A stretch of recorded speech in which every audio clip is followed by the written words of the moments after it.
About a month ago, my wife called me from work and she had her coworker with her who wanted to ask me about the stock market. We can call her Janet.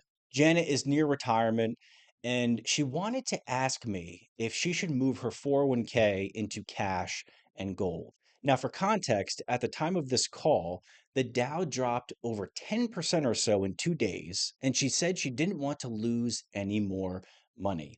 That one decision could have cost her hundreds of thousands of dollars right before retirement. So, in this video, I want to share from my experience as a certified financial planner exactly what to do instead when markets drop, how to reframe your thinking about investment losses, and the one decision that separates successful retirees from those who permanently damage their financial future. Let's start with the first critical piece, which I call the psychological trap. Here's the most important investment concept people misunderstand. You don't lose money when the market is down. You lose money when the market is down and you sell.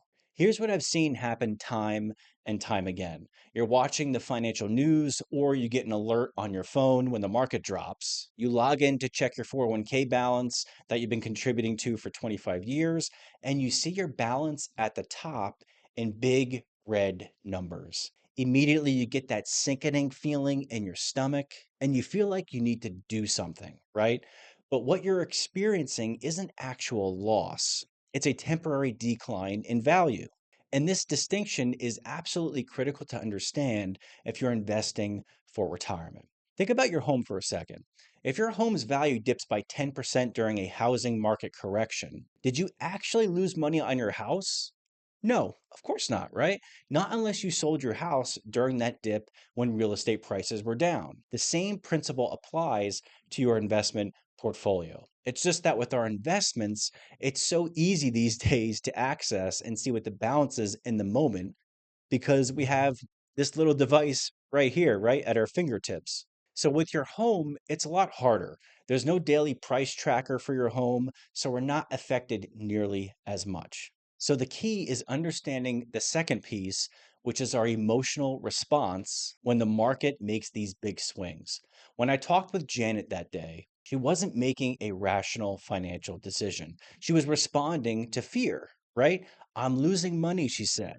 I need to move everything out of the market right now. What's happening psychologically in these moments is that our brain's threat response system activates. We see our account balance dropping, and we feel an overwhelming urge to take action to prevent us from losing any more money and stop the pain. But here's the reality: making investment decisions based on emotional responses to short term market movements is exactly how you lock in permanent losses. If Janet had moved her investments to cash or gold that day, she would have gone from a temporary loss on paper to a permanent realized loss. And even worse, she would have missed the eventual rebound that historically always follows market downturns. This is why understanding the difference between temporary declines and permanent losses is so critical. But there's an even bigger mistake that compounds this problem, which I'll reveal in the next piece. Let me show you something that maybe some of you have seen before,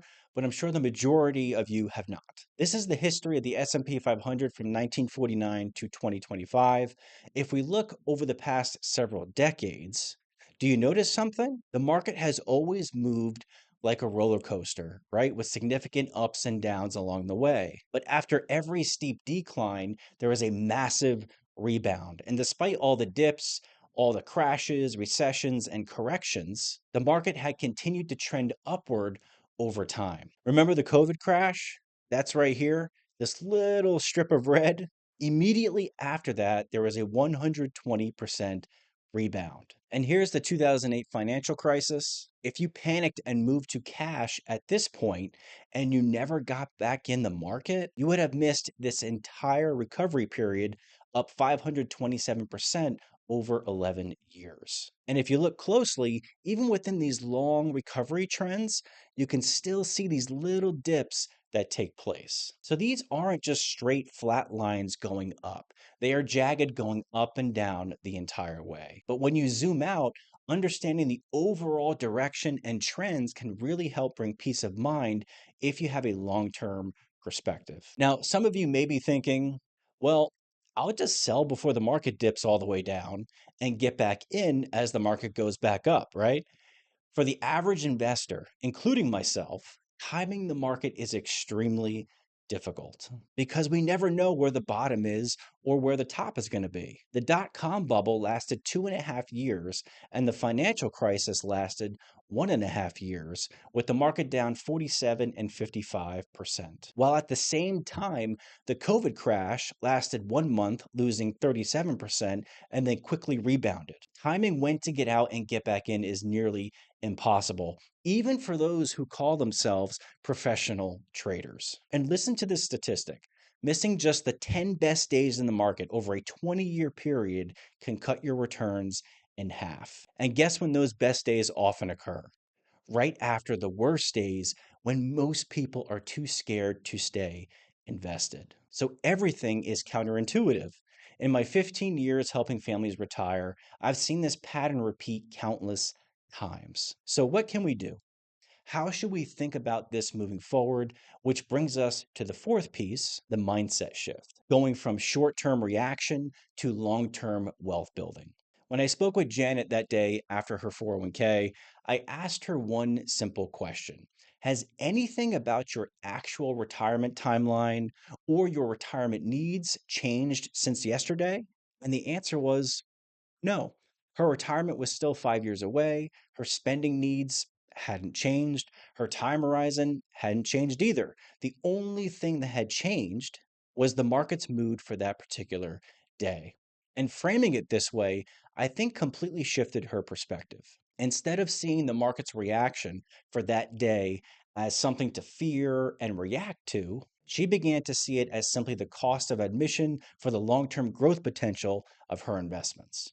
This mindset shift is powerful because it changes how you view market downturns. Instead of seeing them as I'm losing money, you can start to see them as potential opportunities. And if you have the cash flow and capability to do so, they can be opportunities to add money because essentially everything is on sale. Warren Buffett said it best here: be fearful when others are greedy, and be greedy when others are fearful. The greatest investors in history don't panic sell during market downturns. They often do the exact opposite. So, what happened with Janet? I honestly don't know for 100% what she did. Again, this was a coworker at my wife's job, but after our conversation, she understood that selling at that moment would lock in her losses permanently. So, who knows? Hopefully, she stayed the course. But the key takeaway for you is market volatility is not just normal, it's inevitable. The key to successful investing isn't avoiding volatility, it's managing your response to it. Remember, you don't lose money when the market is down. You lose money when the market is down and then you sell. If you're approaching retirement or maybe you're already retired, here are three things you can do.